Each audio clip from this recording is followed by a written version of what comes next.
time for our next session, which is Next Generation Data Centers. Today we have with us Mike Homer from NetApp. But before we get started, a couple of housekeeping rules for anybody that has just joined. This presentation is 45 minutes. We will leave a 15-minute window at the end for a break or Q&A sessions. If you have questions during the presentation, everybody is muted, so please feel free to ask your question in the chat session there. I will continue to moderate throughout this and politely interrupt Mike with your questions at any time, so please feel free to keep this as interactive as possible. If you are not able to join the next session or wanted to attend the first session but couldn't, these sessions are being recorded, so at the end of this, we'd be happy to send anything to you. So with that, I am going to kick it off to Mike Homer. Thank you very much. You're welcome. So for those of you who were with us the past hour, you heard Jeff clearly articulate this journey to the cloud. Exciting, definitely a new pool of resources for organizations to use to increase their agility. But if you listened carefully, there were certain aspects where maybe a workload doesn't belong in the cloud for costing reasons, for security reasons, for performance reasons, or just really the metrics, when carefully analyzed, lend themselves to leaving that application in place, leaving it on-prem. So how do we match this idea of journeying to the cloud to improve an organization's functionality with the items that we have to leave behind? Or, stated another way, if we look at these environments and how they change, even over just this last 3 to 5 years, we see that there's a constant ebb and flow in the resources that are required and where it makes the most sense to operate. And if our on-prem infrastructure doesn't line up with our cloud infrastructure, then this becomes a huge hurdle each and every time we need to make a change. And if events occur, like we've seen over the past few months, which radically shift how we do business, how do we effectively respond and not be trapped by the choices we made? My name is Mike Homer, and I'm a solution architect with NetApp, and that's exactly the conversation I want to have. How do we build a foundation for this secure digital hybrid infrastructure? Now, I know that sounds like a mouthful, but that's really what we need our infrastructure to be. We need it to be secure. That is paramount, particularly as we move more and more to a digital environment. By digital, we mean that aspect of automation, orchestration, monitoring, knowing what's going on in our environment across the entire stack. And hybrid in the sense that we will have workloads that are best suited for the cloud. We will have workloads that are better suited to run on-prem. And we'll have workloads that need to swap places. So we need that infrastructure to be able to support all that, to make our cloud more effective, as well as what we do in our data centers. So this idea of hybrid cloud, is it a PowerPoint? Is it a myth? Or is there some actual reality to it? Let's first define what we mean by hybrid cloud. What we're really talking about here is that ability to look at what you're doing. And by that, I mean an application, because an application is really the heart of looking at our data. And being able to run that application, operate that application, where it makes the most sense to support the mission. I mean, just the picture here. We've got a drone out in the middle of who knows where in a particular ocean. We have a research vessel that may need to communicate with that drone, but ultimately will need to ensure that the data that is from this and many others is collected and aggregated to perform the mission. Where does it make the most sense to do that? Is it a mini data center sitting on the research vessel? Is it a cloud entity that we're connected to geographically based on our location to somebody else's resources? Or is it a combination thereof? We need that flexibility to make sure that we're operating most effectively. Now, most organizations are faced with this, a combination of different cloud providers, whom do I use, a number of new applications that aren't part of the traditional IT stack, things like Docker, Kubernetes, etc. I want to automate things, so I'm using PHP and Python and other programming languages.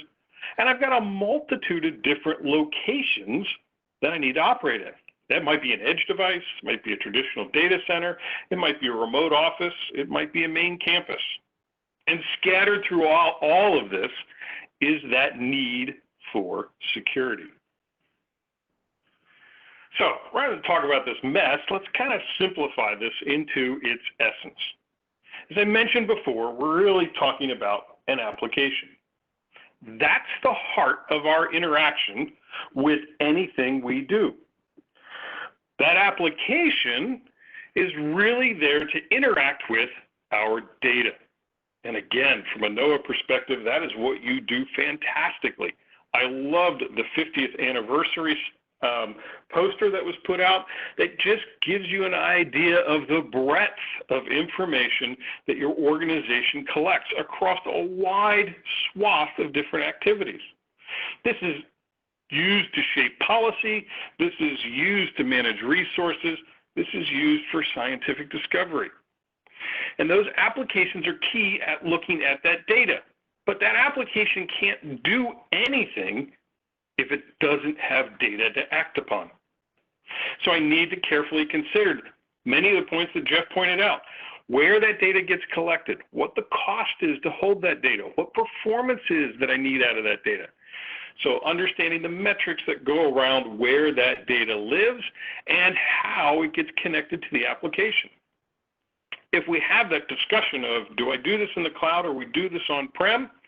Ideally, this should be a mission-driven conversation, not a technology one.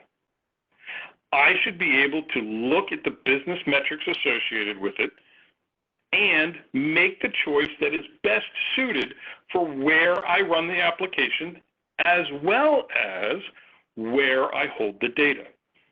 And I really want a consistent experience across both of these. If I want to make this a business decision, not a technical one, they both need to operate seamlessly together. And it really is looking at the full stack. We have our application on the top. That's what's showing my data. That's what's changing my data to add value to it. The data itself, that's what is in my storage. That's where I hold that information. And the two don't necessarily have to be in the same spot. If they're not, then I need a network to be able to link the two together. And interlaced throughout all of that, I need security. But as depicted by this graphic, ideally, I need that experience to be consistent regardless of where I operate. I may have data in the cloud. I may have an application on-prem. I need a network that's going to operate consistently between the two and do so securely. I may have an entire stack that is legacy, something that has been around for a long time but still holds value. And I have all of those components, my storage, my networking, my application on-prem. And I may be constructing new applications that are specifically driven around the cloud that have all those pieces in the cloud. Regardless, I want to make sure from an operational experience that these are consistent. Now, why? Well, the higher degree of complexity I have in the environment, the harder it is for me to wrap metrics around it. The harder it is for me to respond to a rapid need of change. Again, just look at the last 3 to 5 months. It also becomes more challenging for me to secure the environment because I have more complex pieces. It's harder to spot the anomalies. It's harder to spot those aspects that are out of scope or not consistent with the baseline experience.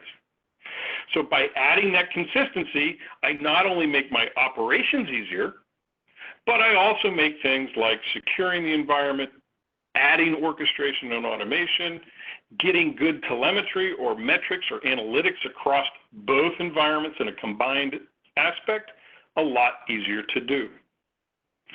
And so that's really what we begin to look at when we look for products to assist us in this environment.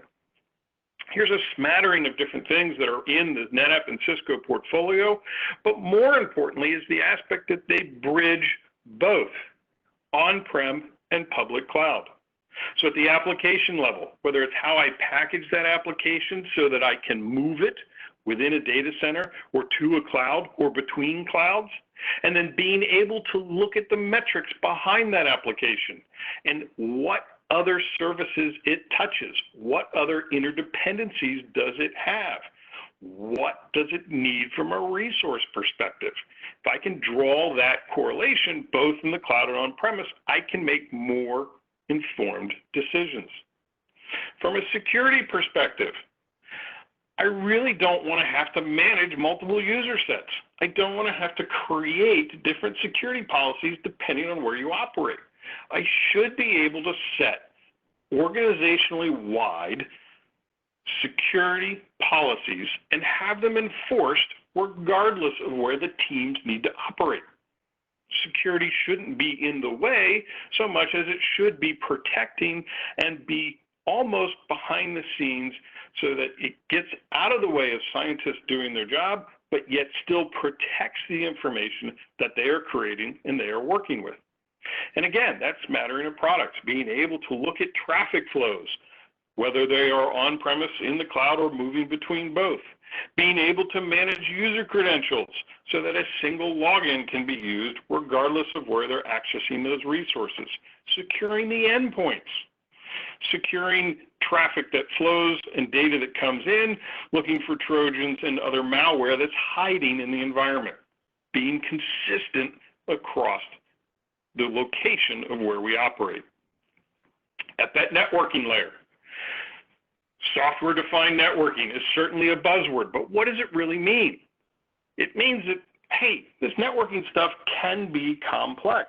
If you look at an average network switch, there's 20 to 40 commands behind each switch port. Now, all of these organizations that make this hardware do that for a reason. They're in it for profit, so they've put those commands in there for specific functions. But it becomes rather challenging when I'm trying to look at how I do things in a data center that's large, and I've got one class of switches, and I look at data centers that are small or edge locations, and then I go look in the cloud. Because even the cloud providers amongst themselves name things a little bit differently, have a little bit different logic in terms of what you can and cannot adjust from a network perspective. And if I have to manage all those pieces, it makes this idea of being hybrid far more challenging. So if I can turn that around, if I can create a set of policies that give me uniformity in the network procedures I put place, I make sure that everyone has a consistent operating experience while maintaining company standards as far as security, protection, and data flow. And finally, down there on the bottom, the blue side is that storage, that data pieces. Again, I need to ensure that my data is going to be where I need it to be, both in terms of what is the most efficient to collect it and hold it and retain it, as well as in a position where applications can look at it, operate on it, and provide value back to the community. I need to be able to do that regardless of protocol, whether it's block or NAS or object, and I need telemetry and analytics around it to be able to understand how it's being utilized and where I might be able to make a change to improve any one of those metrics. That's what we need to look at when we're considering this new digital data center that supports this journey to the cloud. So let's go a little bit deeper on this idea of the on-prem side of the infrastructure. If it's to marry up to the cloud, what does it actually need to look like? What does it actually consist of? Now, as an example, I'm going to go through a FlexPod, which is nothing more than a marketing term for a converged infrastructure between NetApp and Cisco. And I'm going to use it to kind of highlight what you need to look at each one of the layers to ensure that you're building out that best possible foundation on-prem to support and interact and work with the cloud. So here we've got a standard-looking type of infrastructure. We've got servers, we've got networking, and we have storage. Some of the subtleties here, though, are as a converged infrastructure, we've worked together to ensure that all those 40 commands you have behind a switch port, we're using the most effective ones in the most effective way possible for performance, reliability, and security. That eliminates guesswork on your end. Having to become masters at each layer and then interdisciplinary masters to hook all these pieces together to get the most effectiveness out of the environment. Rather, with a converged infrastructure, the vendors have taken that responsibility. We've taken on the onus of ensuring the engineering side of things so that I can have my compute interact with my storage through a secure network. One of the other keys, though, is the components that make this up. If I were to show you this design and say, hey, this is the only way you can run it, that becomes rather restrictive because there are research vessels that have a very small footprint. There are data centers that have a very large footprint. There are weather stations that have a micro footprint. And then there's the cloud. And I need the ability to adjust and adapt in this environment. Well, the components herein lend themselves to that. The design from a NetApp storage perspective, you've heard a little bit about that already from Jeff in terms of ONTAP. It is the operating system that makes our storage systems run, but it is the same whether we run it as a software piece in the cloud or we do it on-prem. That helps make that connection in a hybrid cloud perspective to be able to link those two environments together and eliminate the technology hurdle of operating in both, and again, get it back to what supports the mission best. That Nexus switching layer, that network switching layer, they come in many different sizes and flavors. Again, providing that ability to size appropriately, small, medium, large. What is the physical equipment that's needed? This design is flexible enough for you to swap those in and out. Again, giving you the resources to optimize for each location while still being able to support the cloud. And finally, at the compute layer, what kind of compute do you need? If I can have a single means by which to manage, whether they are rack mount servers, small servers, high density memory servers, large servers with GPUs for artificial intelligence, machine learning. If I keep a consistent management profile, then it makes it a lot easier for me to create that hybrid infrastructure on-prem that I can very easily metric as well as automate and orchestrate. And that's exactly the intent. The hardware shouldn't limit you in what you need to support the mission.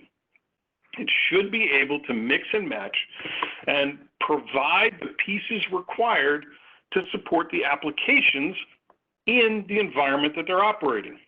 Small, medium, large, on a ship, on a plane, on the coast, in a sensor, in a data center. Keeping that operational experience consistent means it's easier to run, it's simpler to find anomalies away from the baseline from a security perspective, and it means that engineering for change just makes adjusting the parts pieces quick, simple, and easy to do. So a little bit more on that storage layer. We're really discussing this idea of a fabric, a data fabric, if you will. And it is to be able to operate at the edge, in the core, in the cloud, ubiquitously across all. So again, as an example, there's the NetApp portfolio at the bottom. And all those parts and pieces have various strengths as far as what they bring to the operations, whether it's speed, protocol, scale, etc. But I should be able to pick and choose and interact and mix all of those to meet the given mission and be able to place them anywhere in the edge, the core, or the cloud. And by doing so, I shouldn't lock myself in to a specific mode of operation because things happen. Changes need to occur, and sometimes very rapidly. So if I've decided to set something up in my data center, but all of a sudden find that, hey, this application is extremely powerful and we need a lot more compute capacity to do this, it should be very easy to move that into the cloud without having to rebuild, recreate, or transform my data to get there. Conversely, look at things like machine learning and artificial intelligence. A lot of those projects are very well suited to start in the cloud. Very quick to rent an infrastructure, to rent GPUs, and to pull in a bunch of tool sets that are different frameworks for utilizing AI workflows. But when we look at the scale and actually begin to train a model, the data sets sometimes are so large that they make that economic aspect or even the practical aspect of moving all of that into the cloud difficult. So those pilot projects now need to transform to the core. There I've got the massive data lakes, and I can use GPUs I purchase to provide a lot more horsepower to train my model faster. But with all AI/ML, my ultimate goal is to get to an inferencing engine that can make decisions for me, that can interpret the data at the edge and take action, or collect the anomalies so that I can improve the model. And that's where I need to be able to link those sensors, those edge devices, those end locations, and have a free-flowing model that allows me to constantly tune, try new things out in the cloud, understand their impact to my infrastructure on the core, and get that model trained and out to the edge so that it can begin to provide value, as well as get the feedback from anomalies so that I can improve the model more. This becomes a constant flow and pipeline in development to be able to move forward with the environment. And while I want to be able to do that with the data, I also need to be able to do that from a network perspective. If on each one of those steps I had to stop, reconfigure, test, and evaluate a network because I'm changing how I do things in each location, it drastically slows the process down. It also introduces the possibility for error. If I can instead write a policy and as a policy define how different groups interact, what level of security I need, and be able to push that into the cloud or out to the edge, then now I've created that same type of fabric. In this sense, a network fabric that allows me to switch where I operate and seamlessly move it from end to end. That makes sure that I can have automation because it's a simple policy that runs the same regardless. So I write one set of automation scripting. That simplicity also means it's far easier to detect anomalies where I've drifted from the baseline or where things don't seem as I've configured, so security is easy. That mobility, hey, today we want to do it in the cloud, tomorrow we want to do it on-prem, and the day after that we need to do it in the cloud again. And visibility, because I have commonality across, it's far easier for me to metric, for me to take analytics on, to understand what my environment is and constantly optimize to support the mission. Now, I've used some examples from Cisco and NetApp in our FlexPod architecture, and this is something that we have done many times over. That engineering effort we put into creating these designs is called a CVD, a Cisco Validated Design. It's where our engineers and Cisco's engineers work together to create these frameworks. And you can see there, we've done this many times with this idea of public cloud, multi-cloud, as well as on-prem. Being able to complete this circle, link it together, and have operational efficiency, have security, have orchestration and automation. So it's a design idea that has been put into practice by many organizations, including many organizations within the federal government. And as a use case for NOAA yourselves, just look at your own collection of data and manipulation of that data for protecting our coasts. All right? It's gathering information from a variety of different resources, whether those are sensors, whether those are drones, research vessels, LiDAR, satellites, etc.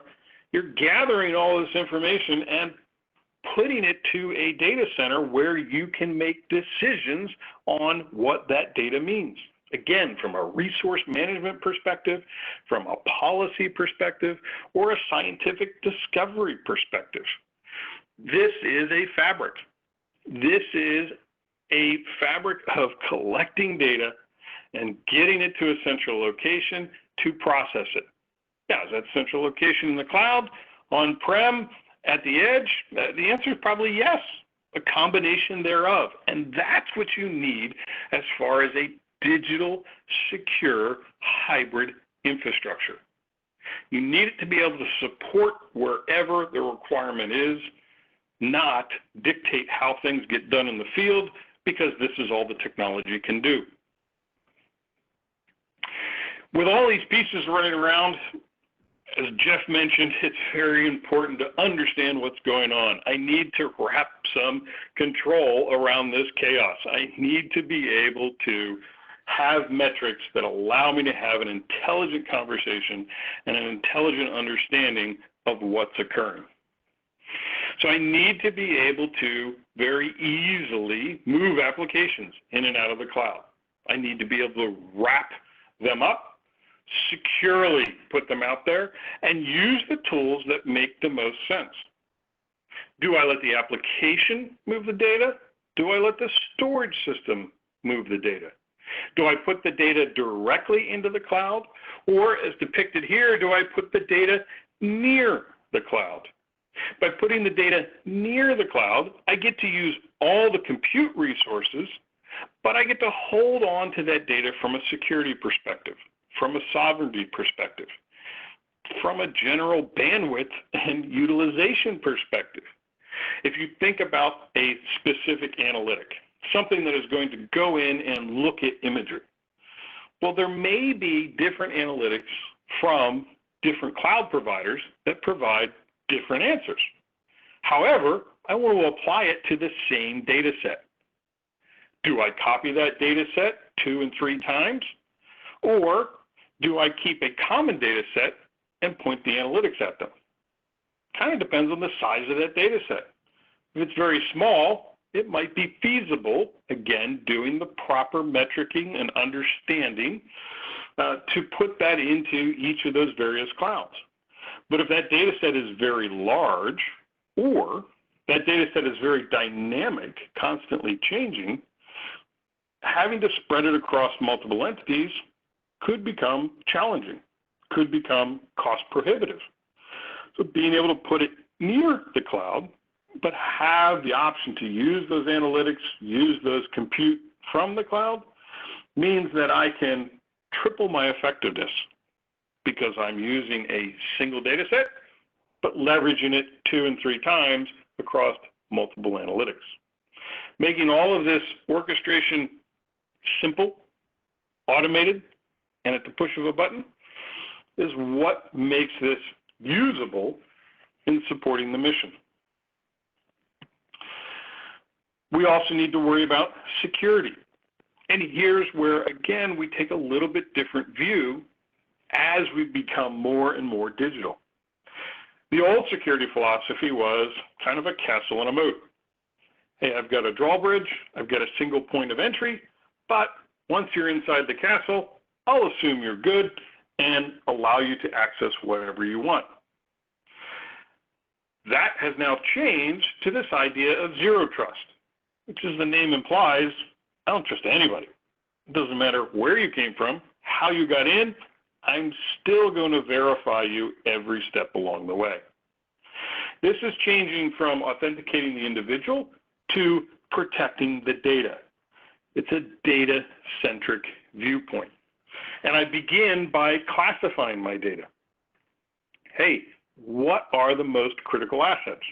Critical from they're irreplaceable, critical from they are used to provide specific information as it pertains to policy, critical in terms of, this has sensitive information. And I want to take that critical or that classified information and begin layering on the protections suitable for how I've classified it. That most critical or most important data set, I'm going to apply all of my resources from a security perspective to ensure that only the individuals or processes that need to can access that information.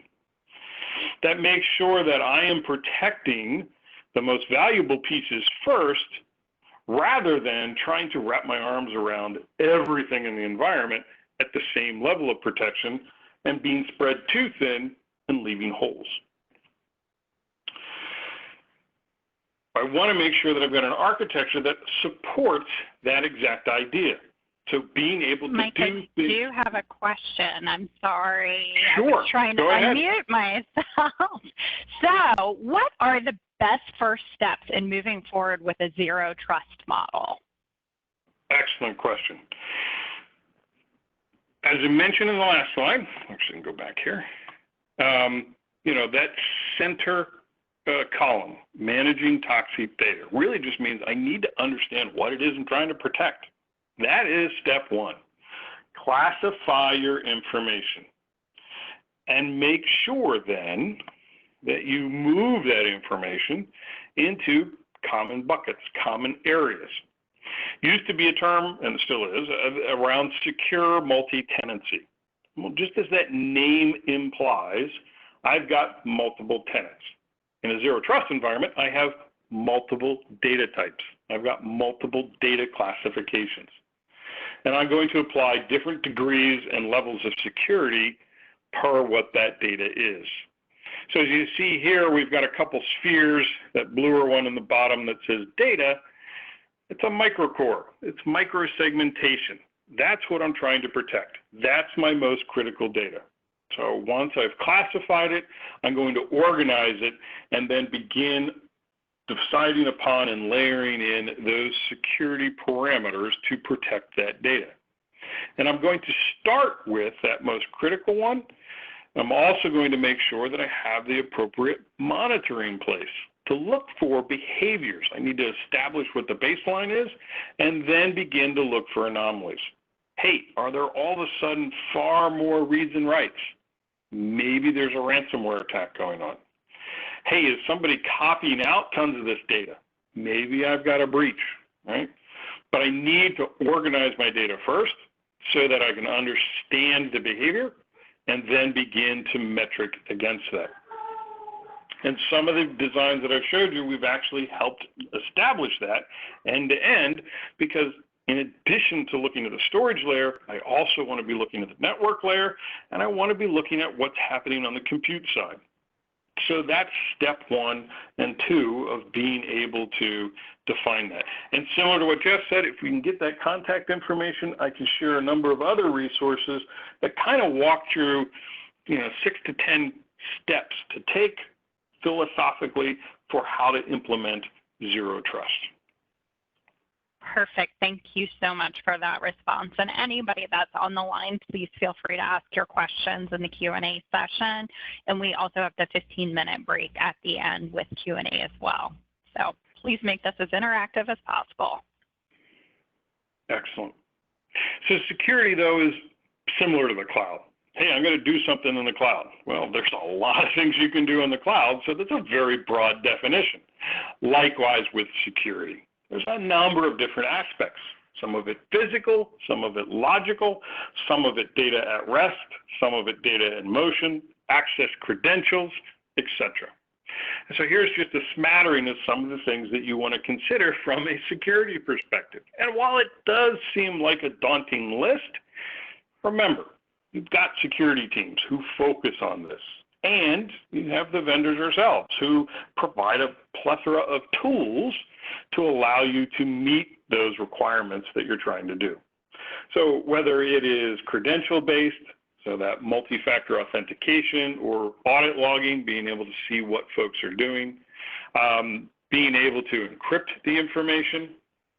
We've got multiple ways to do that, as well as being able to purge the information. Hey, I absolutely need to make sure that this information gets deleted.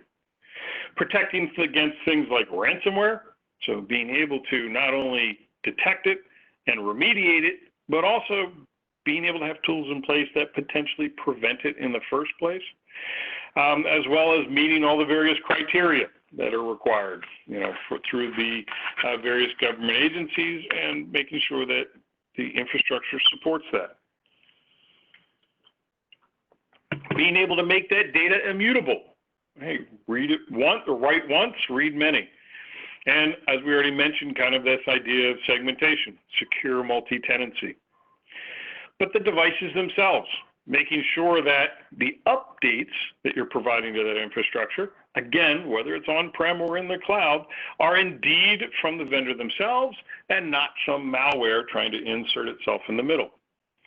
And don't forget about the traditional disaster recovery business continuance. That is part of securing your data. That is part of making sure your environment is protected.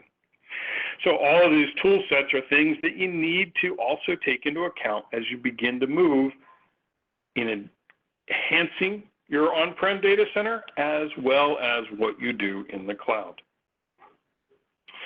So finally, how do I manage and support all this?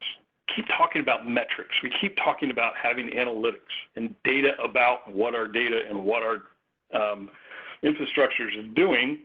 How do I actually wrap my hands around that and create that function? Well, there's a variety of different tools out there from various manufacturers. But you obviously want a tool that is going to be able to support you no matter where those devices are. Whether they're a fixed location spread all across the continent or whether they are moving. Need to be able to actionably bring that all up into a central pane that's going to help me correlate across all of that infrastructure and then be able to take actionable intelligence against that. Whether that's security, whether that's updating, maybe you've got a change in policy. You need to make sure that gets propagated out to all the devices. Maybe you've got to prove from a budgeting cycle where all those assets lie. Or I've got budget and I need to look at my inventory and understand where I can make improvements. Having key tools that can look across not just one particular layer. So for example, Cisco Intersight here. Yes, it's from Cisco. Its primary focus is on the compute layer. However, we've worked with them and been able to plug in additional insights that also gather information around the networking and storage. So now I can look at the full stack. I can look at all those pieces that are required to make my application run. And I can do this as a service. So it's not even a tool that I need to necessarily manage and run, but I can run this as a cloud application to look across those assets. Also being able to look across the health of my environment. Hey, I've got this idea of a converged infrastructure. I've got compute, networking, and storage on-prem, but is it set up right? Or I need to make a change. Or we're doing some maintenance and adding to it.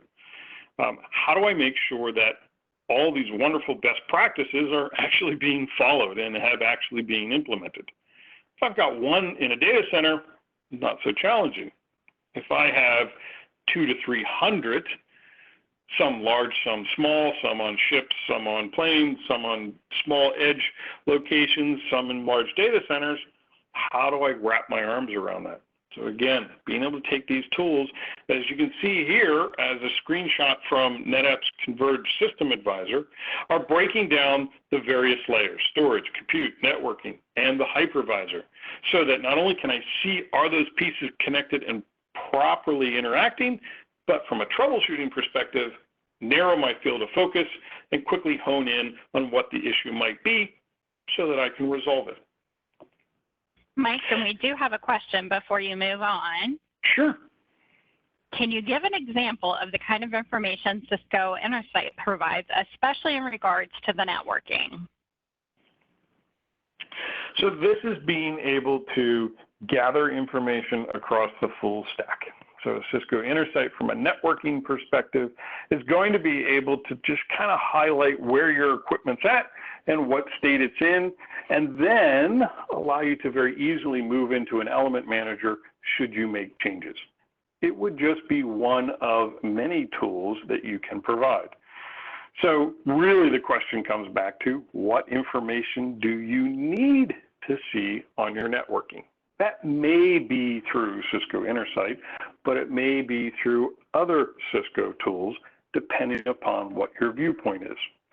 For example, if I want to know how the traffic is flowing and what traffic is flowing through my network, that might be done better with something like tetration. It's a different application from Cisco, but it's really designed around looking at the various network flows, understanding their interaction with different aspects of the infrastructure, and then ultimately helping identify where there might be anomalies. So hopefully that kind of answers the question. But again, these tool sets, Intersight, tetration, App Dynamics, and I can give you all the boring names, but really what you need to investigate or need to make sure of is, are these tools going to operate the same, whether it's looking at a cloud resource or it's looking at an on-prem resource? Because that's really, in a hybrid infrastructure, the telemetry I need to gather so that I can, as Jeff pointed out, constantly make improvements to make sure I'm putting the right stuff in the cloud, taking the right stuff off-prem, or swapping their roles as an organization and as the mission changes. So lastly here, from a support perspective, hey, we don't mean to make things go wrong, but it happens, and sometimes you need help. Again, we want to make sure that from a support perspective, if we're going to invest in a digital infrastructure that is coming from multiple sources, that it gets treated as a single solution. And that's exactly what Cisco and NetApp both offer, is that ability to say, hey, I don't want to call vendor A and have them point me to vendor B. I just want to raise my hand and say it's broken, fix it. We both offer those types of support offerings to be able to wrap your arms around the entire stack and treat it as a solution. Because at the end of the day, you want your application to function. It needs to access your data, and it's going to do that over a network. You want to make sure that it's being treated as a whole solution, because all of those parts are interconnected.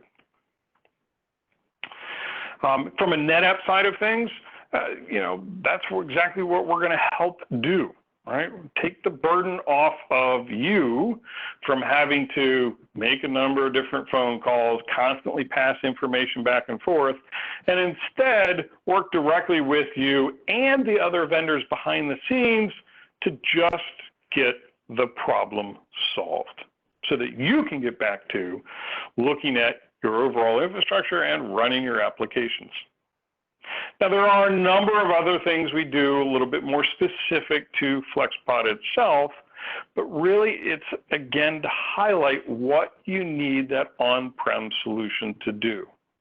It shouldn't be locked into a specific technology or a specific topology, or not be able to support moving things to the cloud. It should be highly complementary and flexible enough to not define how you run your operation. See down there on the right-hand side a number of different technologies that have all been incorporated into the converged infrastructure we've designed with Cisco, but it's more to highlight again. It should be able to leverage the cloud. It should be able to leverage whatever application you need, whether that's something traditional like a database or something that is more towards a cloud environment such as Kubernetes, containers, and OpenStack. It should be able to take the latest technology, right? Incorporating GPUs from an NVIDIA perspective. And that's whether we're looking at AI ML or looking at virtual desktops, which benefit highly from having GPUs, specifically if you're using things like Windows 10. It should be able to support the latest technologies, right?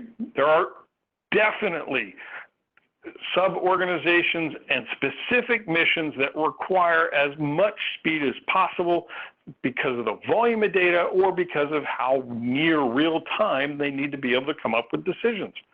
So being able to support very high-speed fabrics and obviously having security, being able to secure that environment end-to-end, all are critical in whatever infrastructure you put in place to complement your journey to the cloud. And with that, I'll turn it back over to open it up to any questions, and if not, I'm sure we'll proceed to the break. Thank you so much, Mike. That was fantastic. So for everybody on the call, we have about 10 or 15 minutes that we can open it up to questions. So in just a moment, I am going to unmute you all. If you are singing or in the bathroom or doing anything else that you don't want us to hear, so please mute yourself. But we're going to take a couple moments to unmute, and feel free to open up the floor to ask any questions to Mike. So Lori, can you please unmute everybody? To the title, does it need to be signed over or anything like that, or I just mail it to you guys as is? Okay, everybody is officially unmuted, so if you are talking, we can hear you. Oh, I hear that. Do we have any questions? Sample that completes your title, but there are... I do not. We mailed all of that. Yeah, mailed all that back over a week ago. Okay, so what we're going to do, since it sounds like we have a lot of feedback in the background, if anybody has any additional questions before the break or the next session, please feel free to put them in the Q&A. You can see that they are down at the bottom. If we do not have any questions, we'll go ahead and take another break. We will reconvene at 12 o'clock for the collaboration session. So grab a drink, get lunch, use that DoorDash coupon, and we will talk to you again at 12 o'clock.